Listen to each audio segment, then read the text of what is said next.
All right, this is DES Part 2. Covers a little more, and again, it's important for the test. Let's talk about this. We know what DES is.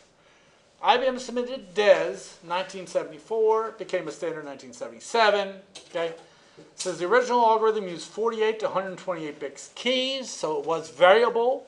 NSA basically told them, no, you need to have a 64-bit, which is really 56-bit, and is what they ended up with. Okay, it was altered to become the data encryption standard, or data encryption algorithm, which became data encryption standard. Okay. All right. They determined the need to protect sensitive data in the 1960s. What were y'all doing in the 1960s? Not born.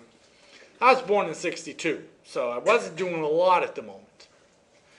But, I try to think back to those days. I mean, even in the time period when I joined the military, there was no internet in 1980. I mean, there was, but there wasn't. You know what I mean? So, I wasn't thinking about encryption when I joined the military. I'm thinking back 1960s, they're actually thinking about this. 1970s, they came up with a cryptography program. Okay? They invited vendors to submit their data techniques, their data encryption techniques. Okay? IBM developed one. It was to help protect financial data, which I'm glad they did. Did y'all notice our new, our charge cards have that little chip on them now? Y'all starting to get those? Well, you should be getting them. By 2017, it's mandatory all cards switch to them. October of this year, if you have a card with a chip in it, and you go to any merchant, anywhere, and swipe your card rather than sticking it in, the merchant's 100% reliability for loss. Visa, MasterCard is no longer reliable. So what that means is even Rose State, we have to have all brand new equipment installed by the end of October. We get a month. We basically got told about this last week. Nice. I think I had somebody tell me they went and tried to swipe it, and the clerk Yeah. wouldn't let them swipe it because she has a Southwest card, and they made her put it in. Because what happens is if you swipe it, I mean, people could. I know the books. It could be right. One of the worst parts about traveling a year nowadays. They're actually so far ahead of us. Yeah, they're way ahead of us. Yeah. I couldn't use my credit card in most of the places last year when I went. Yeah, because you didn't have the chip in it. I didn't have the chip in it. Yeah, the chip basically makes a one-time key, pretty much, one-time card number for you to use. So it's great. I mean, they're, what someone say, not as vulnerable. At least they didn't say they're not vulnerable at all. I read an article online. They're making chips that could explode. Well, that'd be handy. Oh, hell, everything. What, they got e-cigarettes now that blew off some guy's face when he was sucking on it, make those explode. But okay. But so, 1974, they come up with Lucifer. It was accepted.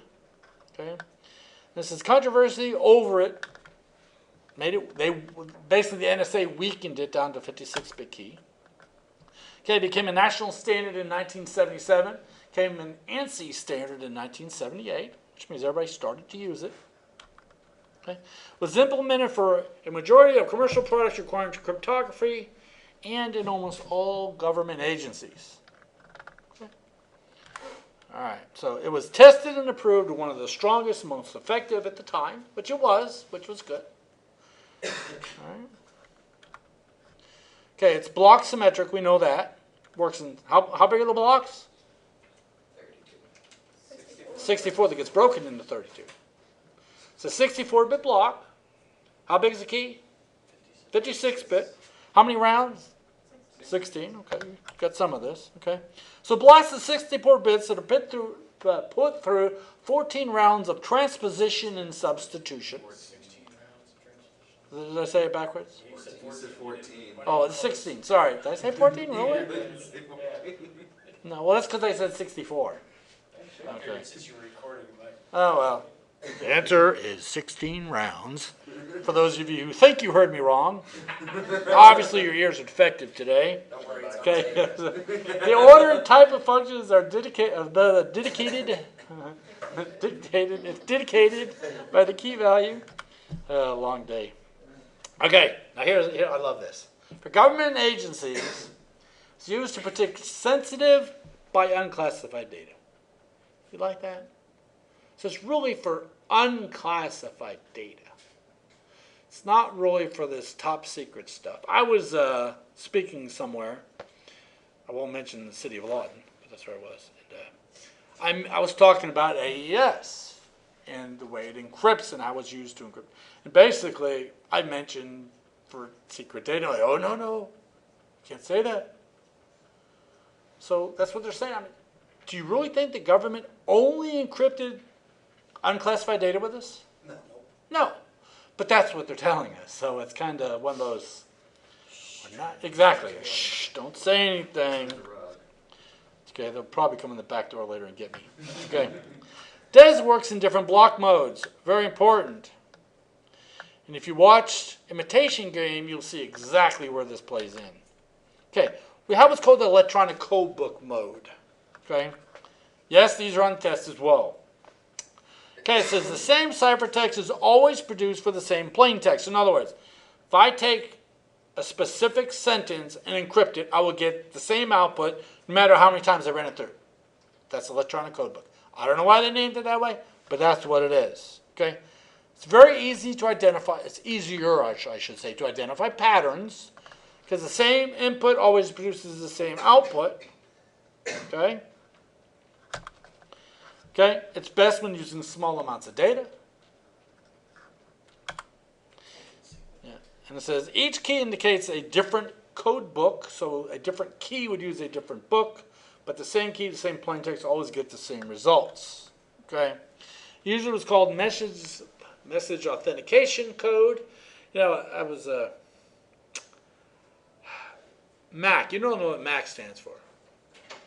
It's also the MAC address of our computers, and it's one of those acronyms that's used for too much stuff, in my opinion. Oh, yeah. Okay. Especially in the same field. Yeah, I know.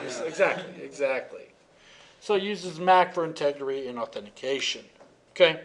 Here's the way it looks. Okay. So electronic code book, we take our plain text and our key, we encrypt it, we get our ciphertext. Same, next one's plain text, key, get our cipher. So if we use the same plain text on each, what would the ciphertext be? They'd all be the same. They would all be the same. Okay, that's electronic code book, or ECB. Okay, the way the question works on this one is, of all these modes, I ask you one. You got to tell me which one it is. So you, at least that's the current question. I might change it. We'll see. Now let's talk about cipher block chaining. Okay, it says encryption is dependent on values from the previous block. So we're going to take what we previously encrypted and use it to help encrypt our new data. Okay, so we encrypt 64-bit blocks, but chain them together by XORing the ciphertext from the next plaintext block. Okay. So the data stream is more randomized, but does not show patterns. Okay? Let's look at that one. So we take our initialization vector. Okay? We XOR our plain text with the initialization vector. Then we encrypt it. That becomes our ciphertext. Okay? Then that ciphertext, I'm right here, this ciphertext right here, becomes the next XOR value with the next plain text. So even if I use the same plain text, the ciphertext would be different with each one.